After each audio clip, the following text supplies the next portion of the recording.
40, 50 years, I blanked it out. I denied it because I did not want to remember it.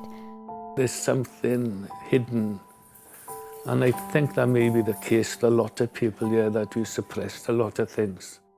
I knew I had a bad cough of some kind. I'd been running around the house coughing all over the place, and my mother said, it's no good, we'll have to take you to the doctors. My mother was horrified because, TB had a terrible name then.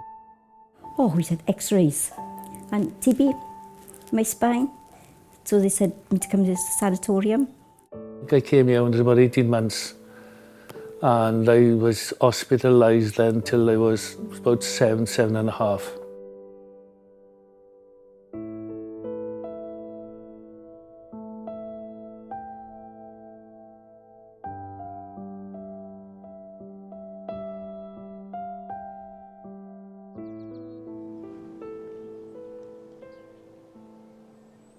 It's a strange feeling coming back. It's a very strange feeling. It's very bad memories. Very bad memories. Going through that main door, it still gives me shivers, because you knew once you went inside, you didn't come out.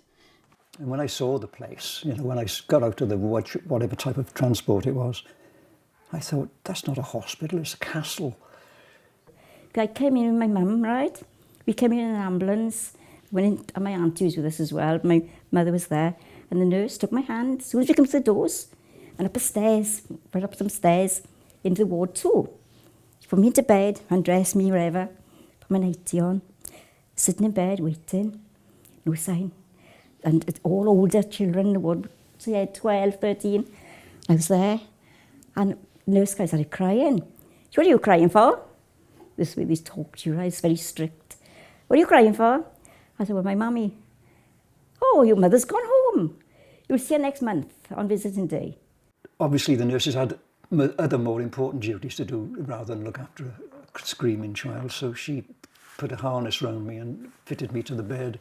And I just had to get on with it. I had to cry until I was all worn out of crying, That was my introduction to Craigenose. I was told you're going into hospital for 3 days, and I was given a lot of new toys. The toys were taken off me the minute we got in there. They said, you don't need them, you're not going to need them, and you certainly don't need a doll, you're too old for a doll. So everything went. Though they did keep the doll, but I never touched the doll. It remained on the shelf, and I could just look at it. So the following day, here comes this my new bed. That, one of them. But from my feet to my head. Laid me flat down in it. There's cotton wool on it, cotton wool. So I laid on that. And then he said, right, you go out into the balcony now. In fact, that was probably the best bit about Craigenose. I was one of the snow children.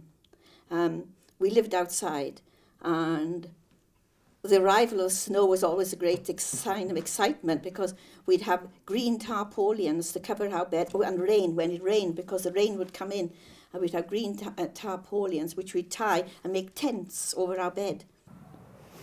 You never would have gone up on the roof then? No. Oh, we did. A rebel you were. Yeah, we used to go up on the roof. No.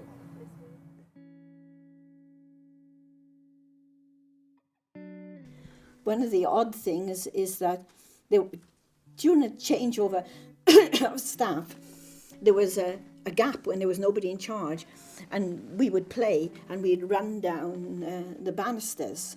We'd slide down the banisters, things like that, because it was just half an hour gap between the changeover. So you had to eat all your food.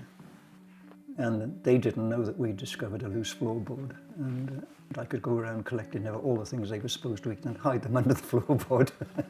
So I played the system and won.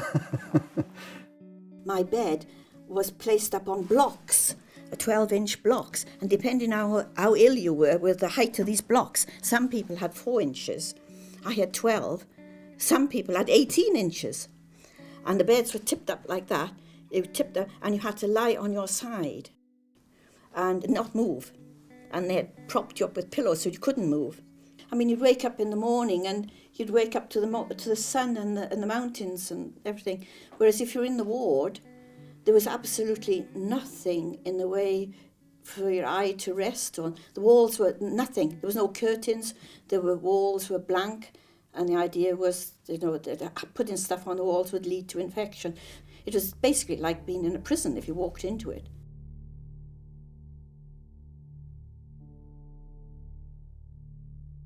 And I could turn my head sideways a little bit like that and see what was happening to the other children. I'd see them come round with trolleys, right? And there'd be all these pipes and tubes, and child in the next bed be screaming, doing what he'd done. One morning, another horror was awaiting me. I went inside and there was a chair facing the window, and she closed the door behind me, and there were already 2 other nurses in there. One had a rubber tube thing which she was checking over for some reason. And then the nurse on my left, she started to explain what was going to happen, and I couldn't really take it in, but she must have been saying things like, "We've got to put a tube in your mouth." And she held me firmly because she realised I would start fighting it back, fighting her off. She got the tube down my throat, and I just started shuddering. Like, I remember, it was like a shiver from head to toe. I was shoving in. And they then put a tube in the end of the hose and poured a jug of water into it. And they had to retrieve some of the water then to test to see how serious your TB was. So I was turned over onto my side, and they turned me over, and they siphoned out some of the liquid into a jug. And then they used that then. I don't know what, I wasn't concerned what they did with it. I just wanted to get out of there. And they just tidied me up a bit and mopped me dry and took me back to my bed. And when I was struggling, I remember thinking how far away from home I was.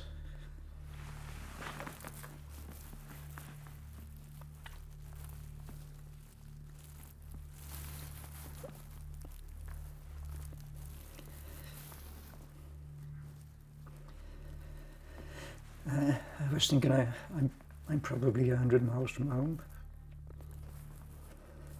and I'm on my own.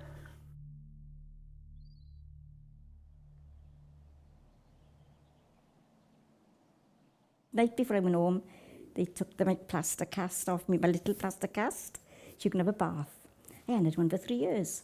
So I had this bath, beautiful. The sister bathed me. Then she'd stand up in the pamper, she would dry you. There's a big mirror at the side there. And I can remember looking in the mirror like that. I thought, oh my God, look at that, my back. My back had gone deformed. I said, I can't go home. I said, I can't go like that. Nobody play with me. Look at me.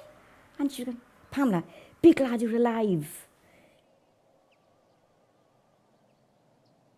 My overriding memory of Craignos is the radio. In the day, in the middle of the night, the radio would go on.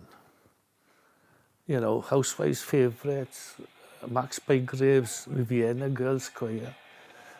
And, what the hell is all this, Any road. And only as a result of reading a book that I realised a child in the glass house had died.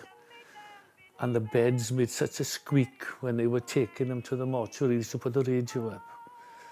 And it seemed to, well, in my mind's eye, a natural, regular occurrence.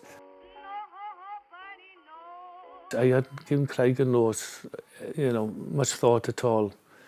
And then we came up here, and I looked up and saw the glass house. And I just lost it. I just lost it.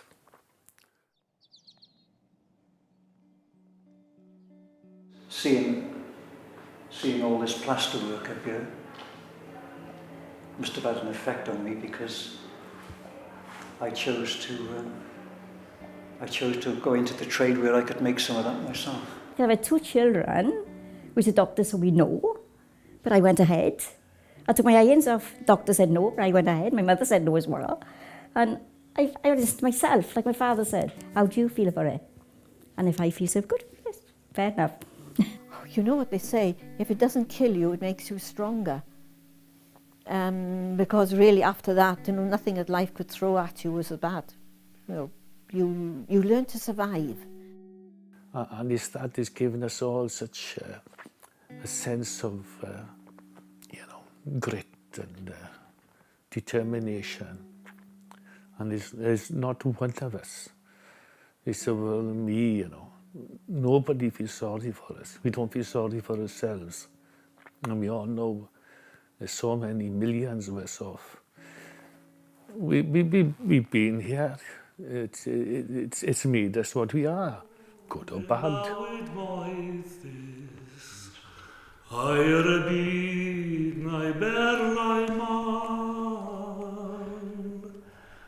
Go vi loiv yn galon hapus, calon honest, calon man, calon